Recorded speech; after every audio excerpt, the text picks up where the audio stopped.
오늘 이 말씀은 이 성경에서 가장 유명한 스토리 중에 하나입니다.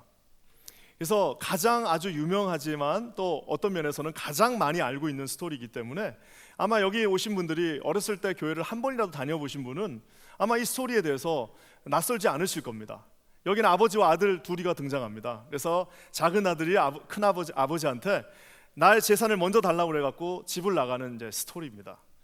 그래서 우리가 이 성경이 하나의 심벌임을 봤을 때는 이 아버지는 하나님을 상징하고 있고요, 첫째 아들은 먼저 기득권을 가진 유대인들을 상징하고 있고요, 둘째 아들은 이방인, 또 저와 여러분과 같은 원래는 자격이 없었으나 예수를 늦게 알게 된 나중된 자들을 상징하고 있다는 것도 우리가 어느 정도는 알고 있습니다.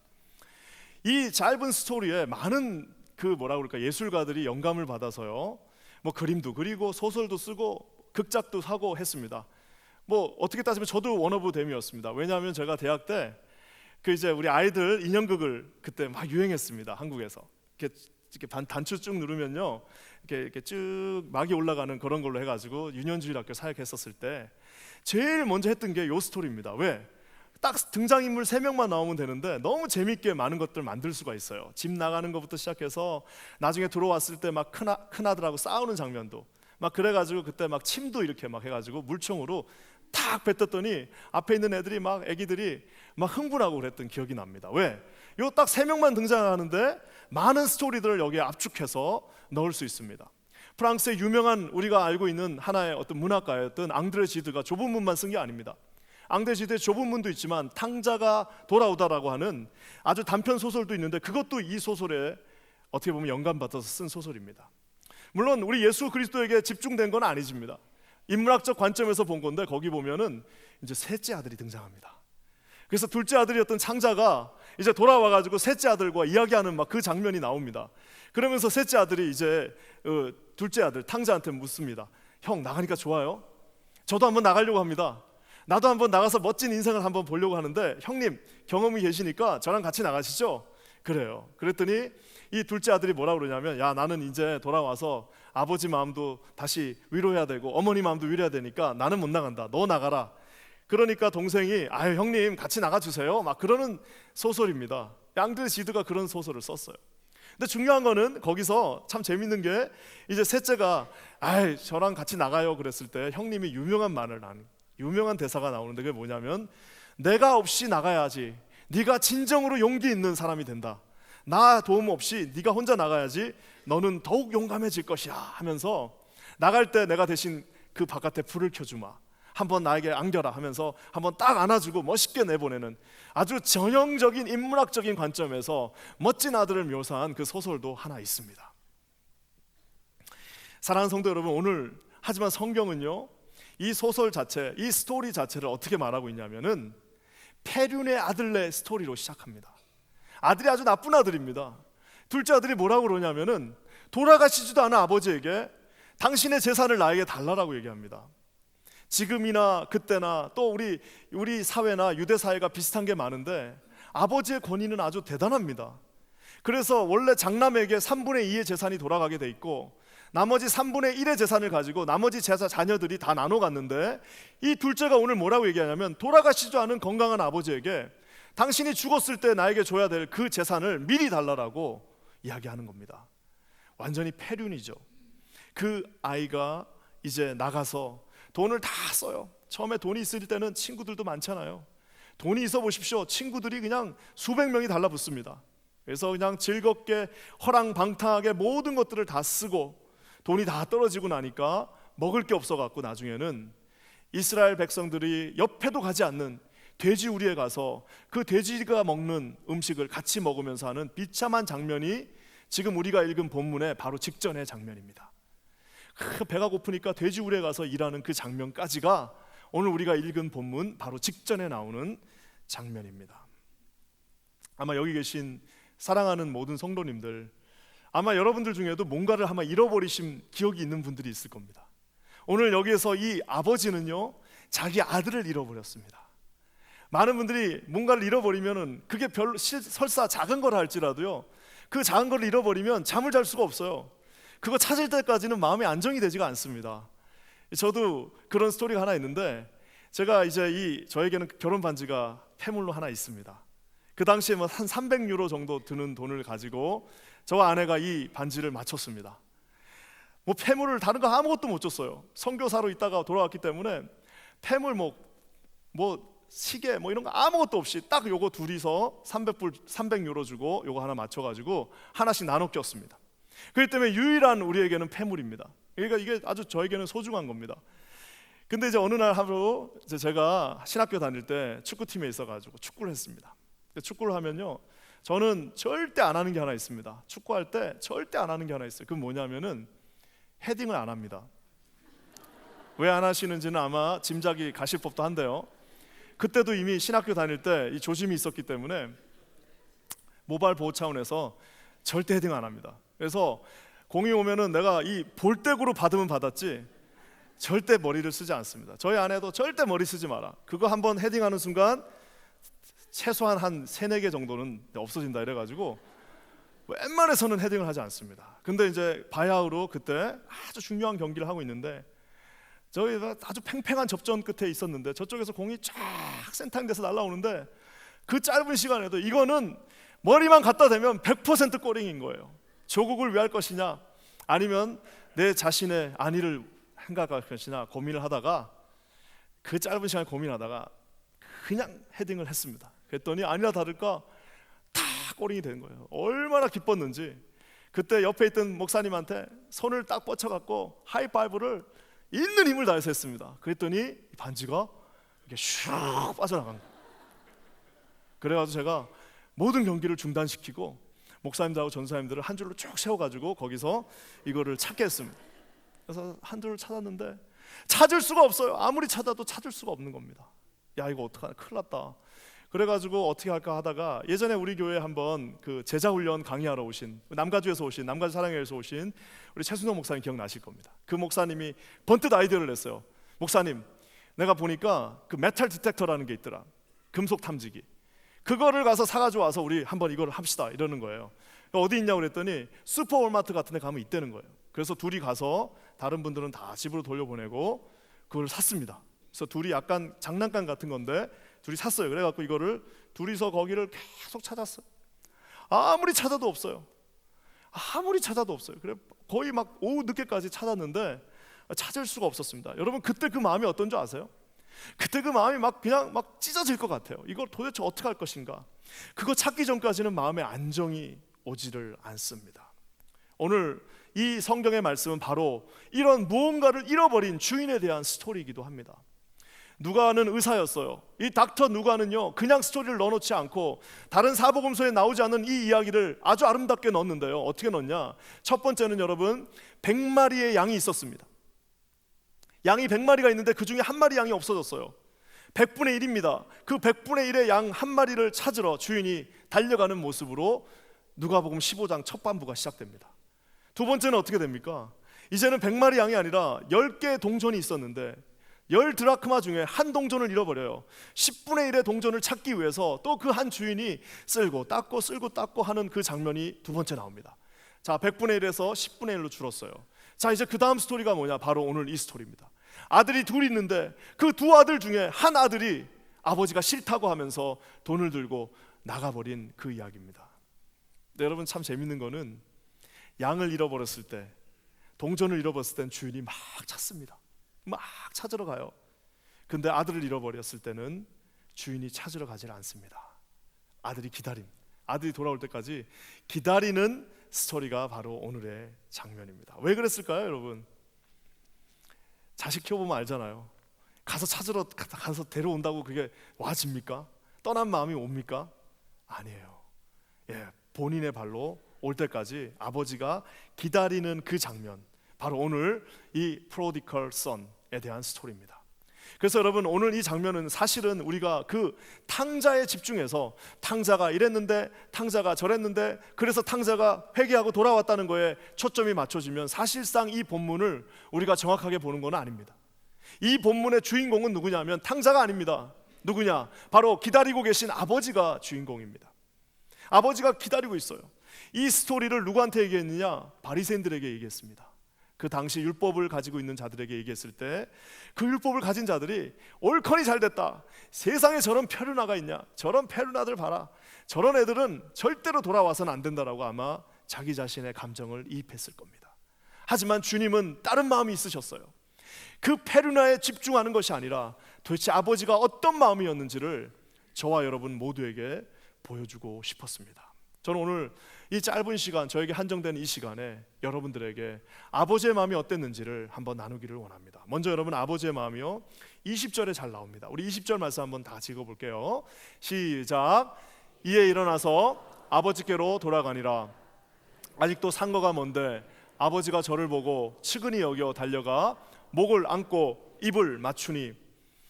여러분, 저기 보면요, 아직도 상거가 먼데, while he was still a long way off. 그 말은 뭐냐? 우리 교회로 치면요, 지금 저쪽에 지금 저기 어딥니까? 저기 지금 이제 23번가 막 들어오는 거기에 지금 들어왔어요. 아들은, 우리가 아는 것처럼 아들은 죄를 졌기 때문에 떳떳한 모습으로 못 오고 저기 멀리서 왔는데요, 그거를 먼저 본 거는 아버지입니다. 아버지는 외모가 바뀌지 않았습니다. 그때도 풍채가 좋으셨고, 그때도 좋은 옷을 입으셨고, 지금도 좋은 옷을 입고 계시기 때문에 아버지의 모습은 변한 게 없지만 사실 아들의 모습은 완전히 변해 있습니다. 우리가 아는 것처럼 나갈 때는 떵떵거리고 좋은 옷 입고 아주 기름진 얼굴로 나갔는데, 나가서 3년 4년 거기서 고생하고 객지에서 홀대받고 나중에는 돼지우리에서 돼지들과 같이 그 돼지가 먹는 걸 먹었으니, 여러분, 그 얼굴이, 그 몸이 제대로 돼 있겠습니까? 완전히 다 일그러지고 아무것도 남지 않고 얼굴은 다 까지고 머리는 다 벗겨지고 이제는 모든 몸에 상처밖에 남지 않은 냄새나는 그 모습으로 돌아왔을 때, 사실상 그는 아버지를 알아볼 수 있지만 아버지는 정상적이라면 그 아들을 알아볼 수 없어야 됩니다. 하지만 오늘 놀랍게도 말씀은 뭐라고 얘기하고 있죠? 아직도 상거가 먼데, 그가 아직도 저기 먼 곳에 있는데 아버지가 저를 보고 달려갔다라고 이야기하고 있습니다. 사랑하는 성도 여러분, 이 마치 우리 자녀들이 앞에 나와갖고 발표 같은 거 할 때요, 한 30명 되는 애들이 여기 나와가지고 발표를 합니다. 그러면 엄마 아빠들이요, 남의 자식들은 하나도 보이지 않습니다. 남의 자식이 아무리 이쁜 애들이 나와도 거기 하나도 보이지 않습니다. 누구만 보여요? 그 못하고 있는 자기 자식만 보여요. 그래서 그 막 비디오를 갖고 와서 찍는데, 요즘은 요렇게라도, 옛날에는 비디오 큰 걸 가지고 나와가지고 그 내가 볼 때는 다 못하는데 그걸 왜 찍을까? 총각 때는 진짜 그렇게 생각했습니다. 제가 유스그룹 할 때만 해도 총각이, 아니 저걸 왜 찍지, 저렇게 못하는 거를. 근데 어느 순간 저도 애를 낳으니까 저도 그 앞에서 찍고 그게 뭐예요 여러분? 자식은 보입니다. 아무리 멀리 있어도 보입니다. 아무리 못난 모습으로, 아무리 쓰라린 모습으로, 아무리 얼굴이 다 까지고 아무리 아무것도 할 수 없어도 내 자식 맞다라고 볼 수 있는 거예요. 사랑하는 성도 여러분, 오늘 아버지가 그곳에 계십니다. 저기 성경에 보면은 측은히 여겼다라고 얘기하고 있어요. 영어로는 compassion입니다. 우리가 얼마 전에 여호수아에서 봤던 것처럼 그 헤세드의 그 컴패션을 가지셨던 하나님이 똑같은 마음으로 지금 자녀들을 보고 기다리고 있는, 그러면서 뭐라고 나옵니까? 달려와서 목을 안고 입을 맞췄다라고 얘기하고 있습니다. 그냥 한글 성경에는 입을 맞췄다, 영어 성경에는 그냥 kissed him이라고 나와 있지만 헬라 성경을 보면 이렇게 나와 있냐면은 과도하게 가서 여러 번 입을 또 맞추고 또 맞추고 얼굴을 부비면서 있었다라고 그 뉘앙스를 전달하고 있습니다. 그 냄새나는 아들에게 동양권에, 여러분 옛날에 우리 양반들이 뛰어다녔습니까? 비가 와도 갓을 딱 쓰고 비가 와도 이렇게 천천히 걸어야 돼요. 뛰는 건 다 누구예요? 쌍것들이나 뛴다라고 했습니다. 우리 어렸을 때만 해도 그랬습니다. 아저씨들, 할아버지들 걷지 뛰지 않습니다. 뒷짐지고 천천히 이렇게 걷는데, 여러분 유대법도 비슷합니다. 그 좋은 옷을 입고 그 헐렁헐렁거리는 그 무거운 옷을 입고 있는 아버지가 뛰는 것 자체가 코미디입니다. 근데 그 아들을 보니까 어떻게 해요? 측은히 여겨서 체면이고 뭐고 다 내려놓고 그곳에 달려가서 그 냄새나고 그 페르나 자식을 끌어안고 오늘 엉엉 우시면서 입을 맞추고 계신 분이 바로 저와 여러분의 아버지라는 사실을 기억하는 저와 여러분 되시기를 주님의 이름으로 간절히 축원합니다. 사랑하는 성도 여러분, 오늘 이 이야기를 읽으면요, 등장해야 되는데 안 등장하는 사람이 하나 있습니다. 보통 이런 자식 얘기 나오면 우리 한국 정서에 누가 꼭 나와야 돼요? 엄마가 엄마 나 이런 얘기야 하면서 이제 막 울고 하는 이 엄마가 꼭 나와야 되는데, 오늘 이 비유에는 이 패라블에는 그 어머니가 등장하지 않습니다. 아마 이 패라블이라는 자체는 스토리이기 때문에, 스토리를 극대화하기 때문에 문학적 기법에서 어머니를 빼버렸을 겁니다. 왜? 하나님 아버지에 집중해야 되기 때문에. 문학적 요법으로 딱 뺐을 텐데요. 제가 얼마 전에 참 재밌는 글 하나를 읽었습니다. 한국의 유명한 심리학자가 있는데, 그 교수님이 본인이 30년 전에 이제 한국은 그 당시만 해도 데모하고 이러면 그냥 하루아침에 잡혀가 대학생들 어떡합니까? 군대 보내버리죠. 그래가지고 이제 30년 전에 이분이 데모하다 잡혀가지고 그 살벌한 시대에 군대를 간 거예요. 화천으로. 갔는데 이제 그 눈이 막 오는 날 아버지가 어머니하고 이제 면회를 온 겁니다.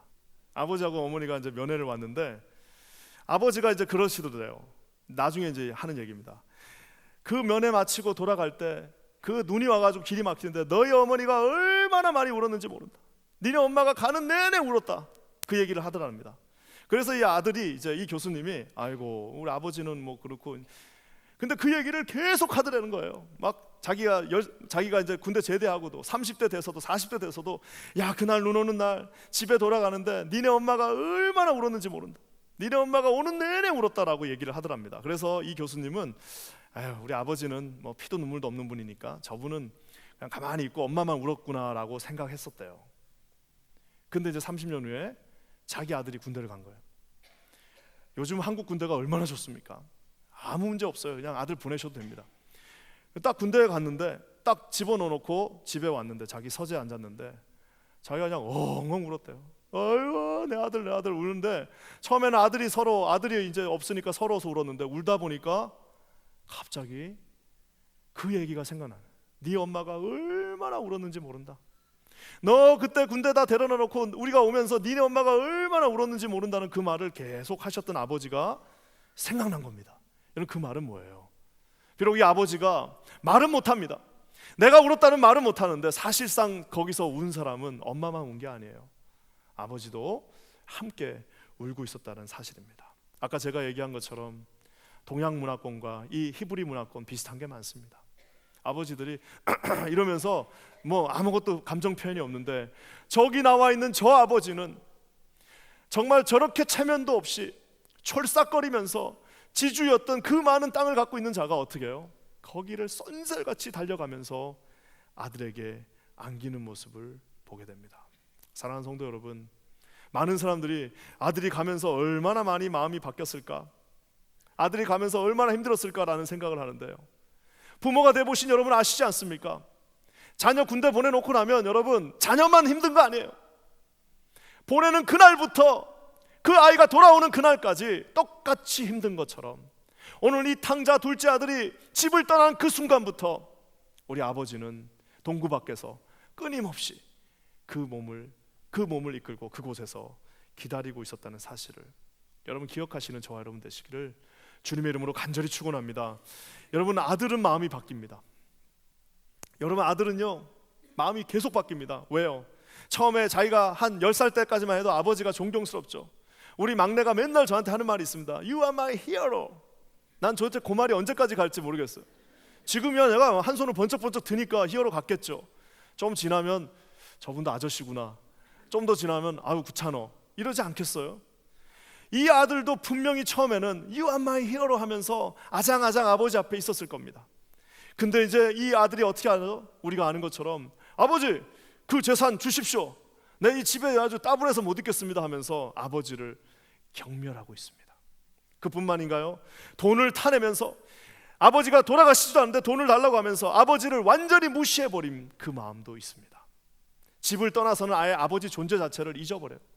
집 떠나서 이제 환락의 생활, 타락의 생활, 그 방탕한 탕자의 생활을 할 때는 아버지 존재 자체를 아예 잊어버립니다. 본인이 어려워지자 슬슬 생각납니다.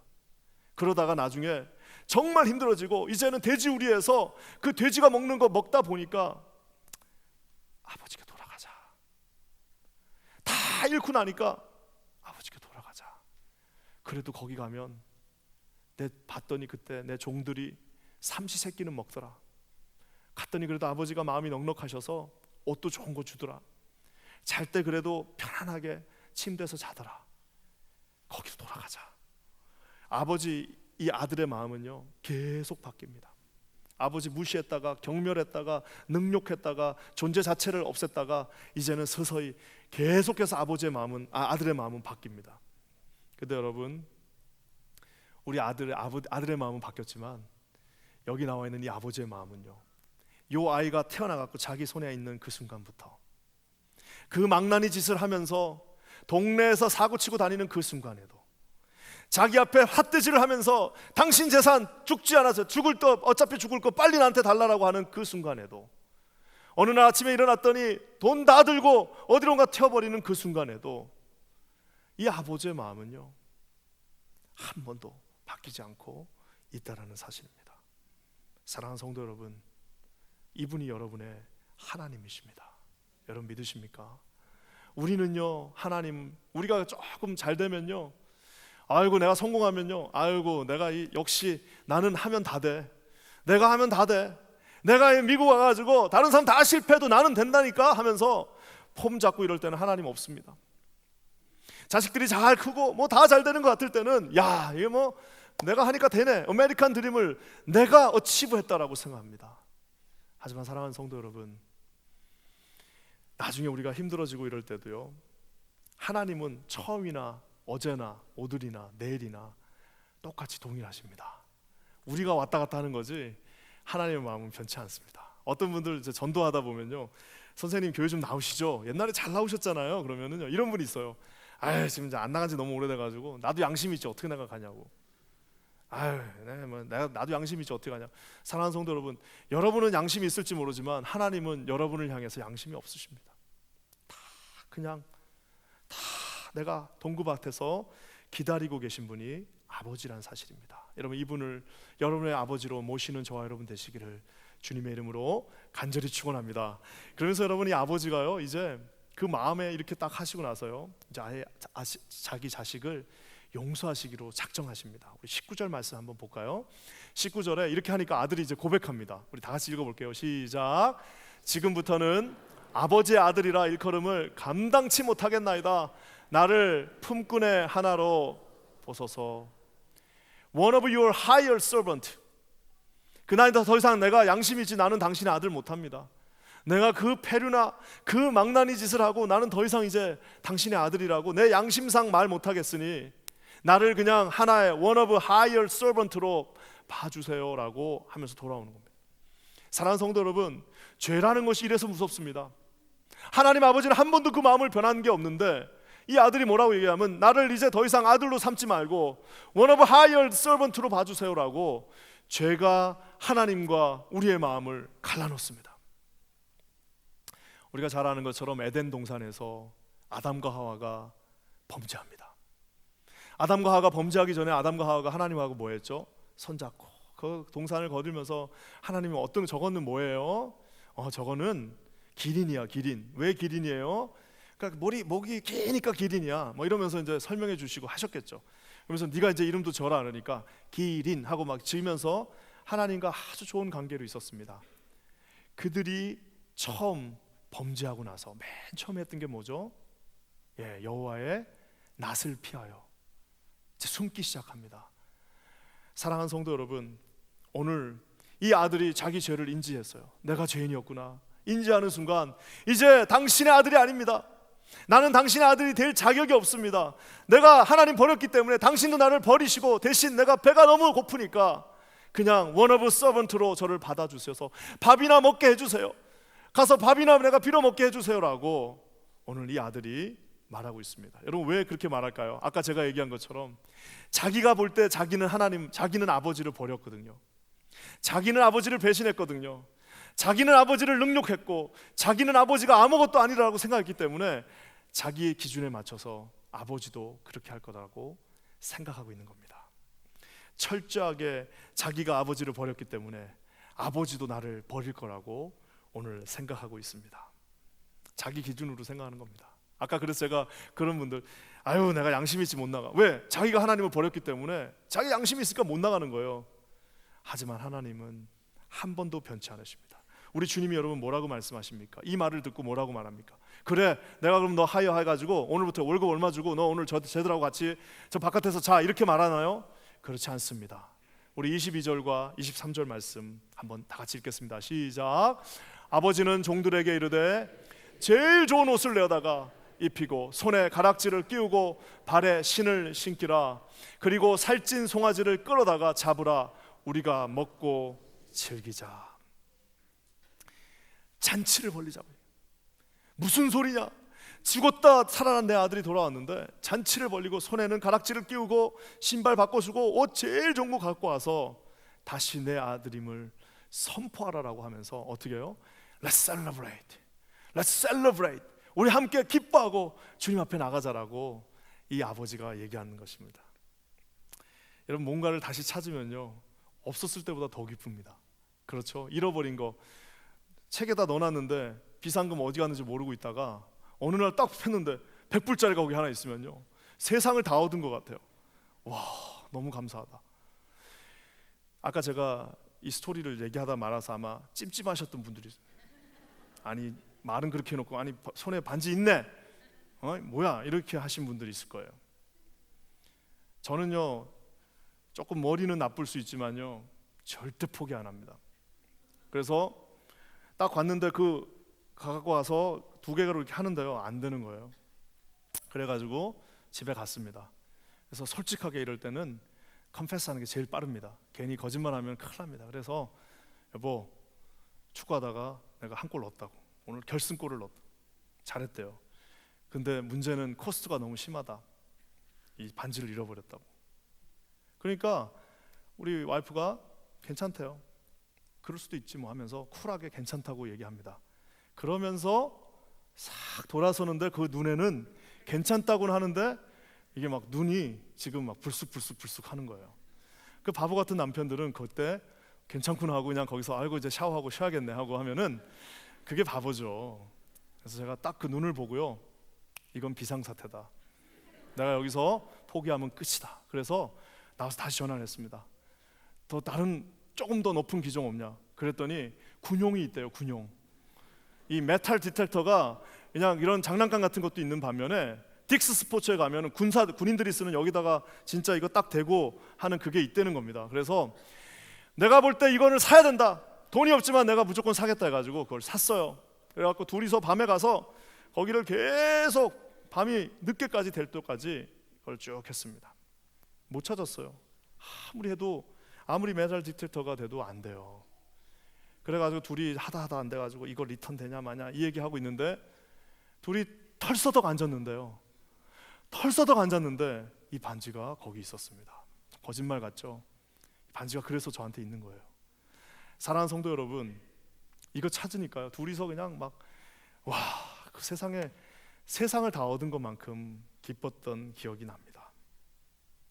이 아무것도 아닌 반지 하나를 다시 찾았을 때 그렇게 기쁜데요, 자기의 둘 중에 하나 있는 아들이 다시 돌아왔는데 거기서 점잔을 떨 수 있는 아버지가 누가 있겠습니까?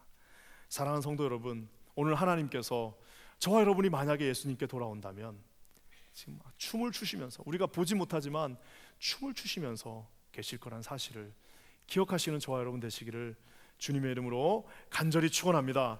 여러분, 아까도 얘기한 것처럼 이 프로디컬 선, 이 상자의 이야기가 많은 예술가들에게 영감을 줬는데요, 그 중에 한 명이 럼브란트라고 하는 유명한 화가입니다. 이 럼브란트가 자기 정말 말년의 마지막으로 그린 그림 중에 하나인데요, 한번 그림을 보여주실래요?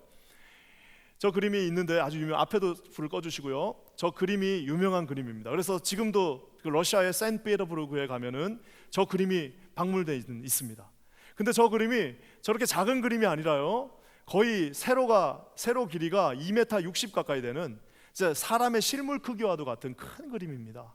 저기 뒤에 보시면은 빨간 옷 입고 있는 아버지 보이시죠? 그리고 거기에 무릎 꿇고 있는 우리 아들의 모습도 있습니다. 그 옆에 오른쪽에는 빨간 옷을 입고 있는 유대인을 상징하는 큰아들의 모습도 보입니다. 이걸 가지고 많은 이야기들을 할 수 있는데요, 저는 저 그림을 보면 참 은혜가 됩니다. 그래서 다시 한번 그림을 조금 줄여주시면요, 저기 보시면요, 아버지의 손을 보세요. 왼쪽 손하고 오른쪽 손이 달라요. 아까 제가 어머니가 어디 있냐고 그랬죠?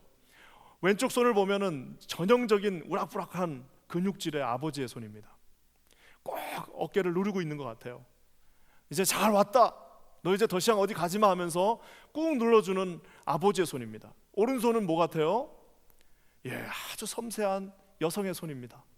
작가가 여러분 이거를 딱 보고 어떻게 그린 거예요? 하나님께서 너를 받아주실 때 아버지와 같은 그 강력한 마음으로, 어미와 같은 섬세한 마음으로 너를 받아준다라고 하고 있는 하나의 심볼입니다. 여러분 저 신발을 보십시오. 발이 다 상해가지고 맨발로 왔습니다. 얼마나 고생했는지를 보여주고 있죠. 머리를 보십시오. 그 많던 숱은 다 사라지고 무슨 죄수의 모습 같은, 교도소에서 막 나온 모습으로 지금 저 아들이 저기에 와 있습니다. 오늘 저 그림을 가지고 이야기하면 한참을 얘기해야겠지만, 저는 저 그림을 보면서 가장 제 나름대로 상상의 나래를 펼치면서 은혜 받는 한 장면이 있습니다. 그게 뭐냐면은 저 아들이 지금 허리춤에 뭔가를 차고 있어요. 보이시죠? 허리춤에 작은 칼 하나를 차고 있습니다. 불을 다시 켜주시고요. 여러분 저 칼이 뭘까요? 오니까 내가 가서 우리 아버지 여차하면 내가 나 때리면 내가 찔러야지 하고 그 칼을 가져왔을까요? 아니면 오는 길에 산적들이 많으니까 그 칼 가져왔을까요? 아닙니다. 여러분 칼은 그때나 지금이나 뭐의 상징이죠? 가문의 상징입니다. 이 아들이 잘한 것 딱 한 가지 있습니다. 다 못했습니다. 이 아들은 아주 패륜하고 아주 혼나야 마땅하지만 그 아들이 잘한 딱 한 가지가 있다면 그건 뭐냐? 내가 그 아버지의 아들이라는 것을 상징하는 저 칼만큼은 아무리 배가 고파도 저거 팔면은 밥을 먹을 텐데 끝까지 그거를 들고 있었어요. 왜? 여차하면 거기 가서, 여차하면 내가 이거 보여주면서 아버지 한 번만 봐주세요. 여차하면 내가 거기 가서 이거 보여주고 그 앞에 다시 무릎 꿇기 위해서 저 마지막 저것들 남겨놓았습니다. 사랑하는 성도 여러분, 저 아들이 이제 내가 집으로 돌아가자라고 결심하는 그날 제일 바쁜 사람이 누구였을 것 같아요? 최고 바쁜 사람, 내가 이제 아버지 집으로 돌아가야겠다라고 했을 때 제일 바쁜 사람은 사단 마귀였을 겁니다. 뭔 소리야 이거, 우리가 얼마나 고생해갖고 여기까지 데려왔는데. 그러면서 사단 마귀가 뭐라고 속삭였을까요? 야, 너는 남자가 자존심도 없냐? 너 그렇게 해가지고 다 가지고 나왔는데 다시 돌아가서 너 어떻게 하려고 그러냐? 남자가 한번 칼을 뽑았으면 무라도 베야지. 너 거기서 니네 돌아가봐야 니네 아버지가 벌써 다 잊어버렸어. 너 가봐야 너 이제 동네 사람들한테 맞아 죽어 라면서 끊임없이 속삭였을 겁니다. 그때 저 칼을 보면서 아니야, 돌아가서 맞아, 내가 아들은 될지 모르지, 이거 보여주면서 아버지 한 번만 용서해 주세요. 그러면 최소한 죽이시지는 않을 거야 라는 마음으로 저 아들이 돌아왔을 것입니다. 사랑하는 성도 여러분, 오늘 우리에게 하나님께서 묻고 계십니다. 오라라고 Please come, return to me. 나에게 돌아오라라고 말씀하고 계십니다. 여기에 여러분 이 음성에 자존심을 내려놓으시고 하나님 앞에, 네 주님, 제가 여기 있습니다. 앞으로 주님과 함께 나가겠습니다. 이렇게 다짐하시는 저와 여러분 되시기를, 가장 현명한 저와 여러분 되시기를 주님의 이름으로 간절히 축원합니다. 오늘 말씀을 마무리하면서요, 이 제목은 탕자입니다. 탕자가 영어로 뭔지 아십니까? 프로디걸이에요. 프로디걸 선입니다. 프로디컬이라고도 하고요. 프로디걸 선입니다. 나 이거 어렸을 때부터 신학교 다니면서 프로디컬 선 해서 프로디걸이란 말이 뭔지는 알고 있었지만 사전을 찾아보니까요, 여러분 프로디컬이 뭘 것 같아요? 낭비하고 아주 그냥 방탕한 그거의 그 말이긴데요, 실제 사전적 뜻은 뭐냐면요, 무모하게 아주 헤프게 낭비하면서 모든 것들을 써버리는 사람을 프로디컬이랍니다. 그냥 낭비하고 쓰지 말아야 될 것들을 다 써버리는, 낭비해버리는 사람을, 낭비하는 사람을 탕자, 낭비할 탕자, 다 탕진하다 할 때 그 탕자를 써서 탕자라고 얘기했습니다. 그래서 우리는 이 스토리를 프로디컬 선이라고 얘기합니다. 하지만 여러분, 사실상 만약 제목을 정한다면 실질적으로 이 에피소드에서 가장 많은 것을 낭비하신 사람이 하나 있습니다.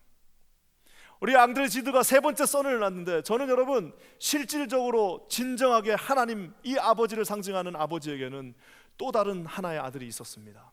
누구신가요? 바로 한 번도 이 스토리에는 등장하고 있지 않지만 이 스토리가 될 수 있도록 만들어주신 독생하신 예수 그리스도가 그분의 또 다른 아들이란 사실을 여러분 기억하시기를 바랍니다. 아들은 자존심 하나를 내려놓고 다시 돌아왔습니다. 아들은 자기가 하고 싶은 거 다 하고 다 쓰고 다 어리석고 이제 더 이상 초이스가 없다, 자존심 하나 내려놓고 돌아왔는데, 우리 하나님께서는 진정한 이 프로디컬 파더는 어떻게 하셨습니까? 자기의 유일하게 하나밖에 없는 독생하신 예수 그리스도를 이 땅에 보내셔서 모든 것을 다 낭비하시고 저와 여러분들에게 또 다른 생명을 허락하셨습니다. 이분이 저와 여러분의 아버지십니다. 로마서 5장 8절에 사도 바울이 이렇게 말하고 있습니다. 우리가 아직 죄인 되었을 때에 그리스도께서 우리를 위하여 죽으심으로 하나님께서 우리에게 대한 자기의 사랑을 뭐라고요? He showed us.